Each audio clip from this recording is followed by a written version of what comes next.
Nasamsam ang 1.7 milyong halaga ng shabu mula sa dalawang naarestong drug suspect sa isinagawang drug bypass operation ng PNP at PDEA sa Sinsuat Avenue, Rosario Heights, Cotabato City nito lamang ikapito ng Nobyembre taong kasalukuyan.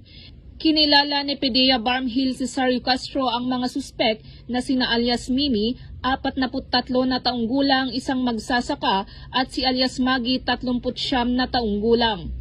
Naging matagumpay ang naturang operasyon dahil sa pinagsanib puwersa ng mga operatiba ng PNP at PDEA BARM na nagresulta sa pagkakaaresto ng mga suspek at pagkakasamsam ng mga hinihinalang iligal na droga.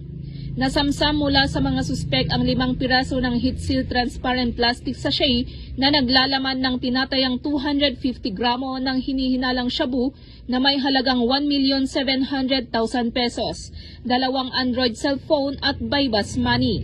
Sa ngayon ay nasa kustodiya na ng PDEA BARM Jail Facility ang 2 drug suspect at mahaharap sa kasong paglabag sa RA 9165 o Comprehensive Dangerous Drugs Act of 2002. Ang tagumpay ng operasyon ay bilang bahagi ng pinaigting na kampanya ng PNP at PDEA laban sa iligal na droga, partikular sa pagtutok sa mga personalidad na sangkot ng mga iligal na aktibidad upang mapanatili ang isang ligtas at mapayapang Bangsamoro.